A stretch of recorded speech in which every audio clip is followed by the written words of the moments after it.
Ni hao ma. Daijobu. Daijobu. Konnichiwa. What's up, lifers? We're here in Liberdade, Sao Paulo, Brazil, home of the biggest Japanese community outside of Japan. Yep. Started in 1907 by a group of Okinawan adventurers sent to come here. I don't know why they were sent here. Somebody can look into no, it was part of Japan. Somebody can look into that, why that happened. But this area is very thematically Japanese. It's very ethnically Chinese.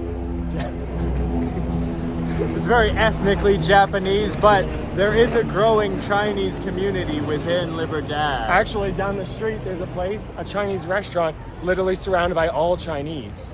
In the same way that the 5 points shifted from Jews to Poles to Italians and Irish and all the rest of the mix. To newer people. It replaces and changes. I think it's Hispanics now. Yeah, maybe at some point there will be a cutoff section of Chinese in Liberdade. But pretty interesting. Also, I'm a Ryukyu separatist, so I don't recognize Ryukyu Kingdom as a part of Japan. So, kind of as a juxtaposition from our Japan series we're just coming off of, there it was very, very cold. It was snowing and it was winter there. This is the same time of year, but down here in the southern hemisphere, it is summer and it is hot. Yep. Today, the high was in the 90s. Piggybacking off of Lane, I'm gonna go ahead and break the fourth wall real quick. We are 1 calendar year from our last trip, which was Japan. We're like to the dot. We do it in December for the past couple of years, like last year and this year. We might keep doing that, but yeah, southern hemisphere, summer. That's why we're so tanned. Yep. And this is where Joe and I ate in the Sao Paulo video. So, that's coming. This is the place I just ate at. So maybe you'll have some clips of something in there, but I didn't really video much.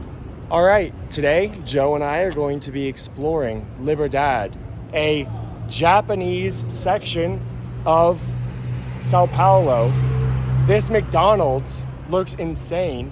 It's written in Japanese, and look at they put like the little lanterns under it too. So it's really weird, very unique. I've never even in Japan seen a McDonald's like that. So they're more Japanese than the Japanese. So we're eating some Japanese food at we're eating Japanese food. What do you think of it? It's pretty good, yeah. I like it. Yeah? I only have this one so far, but I also have fried chicken coming. Here's my fried chicken. So I just took a bite of mine. It's seasoned really well. I'm enjoying it. The seasoning tastes a little different than anything I had in Japan, but I'm not saying it doesn't exist there. I didn't eat everywhere in Japan, unfortunately. So it's good food. I like it. This fried chicken is really well made. I definitely like this a lot. Good job, Japanese Brazilians. So we're walking and it's just like back in Japan. You see the street lights, the flags, the Japanese writing, all the roofs right here. It's all Japanese style, very cool. Without Shinzo Abe, there would be no new Japan. Some cultural aspects of Japanese society didn't quite carry over into Brazil. The streets here are pretty nice, but they're not quite as clean as they would be in Japan. That's all I'll say. So I don't know how well it's gonna come out in the video, but for the cross signs, they have these sort of Japanese Shinto gates. Yeah, here we go, right there and there.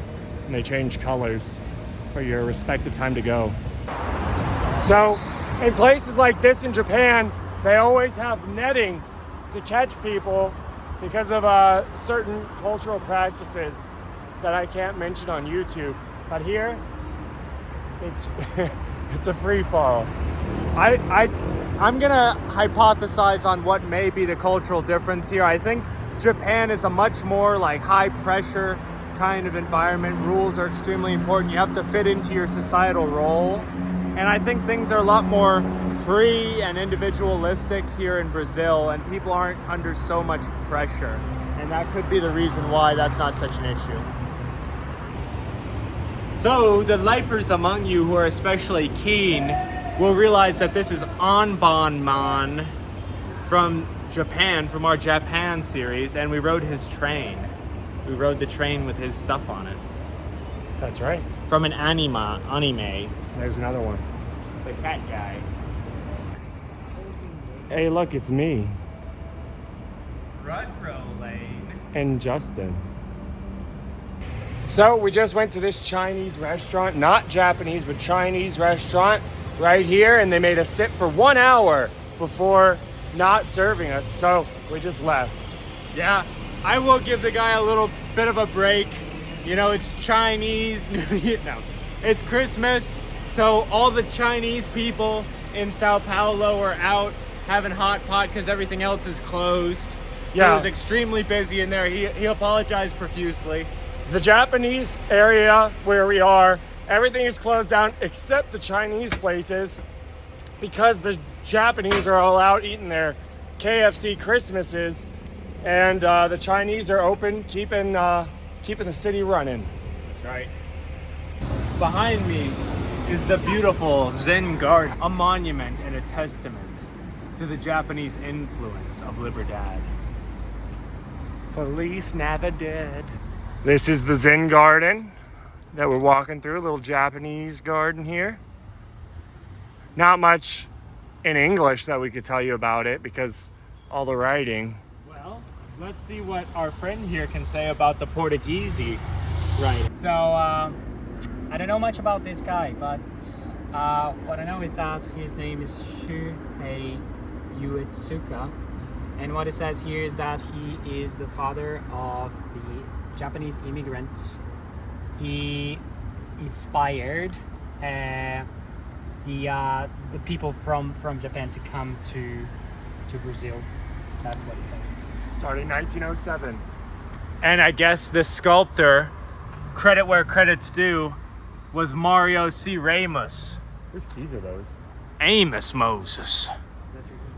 Raised down in a swamp.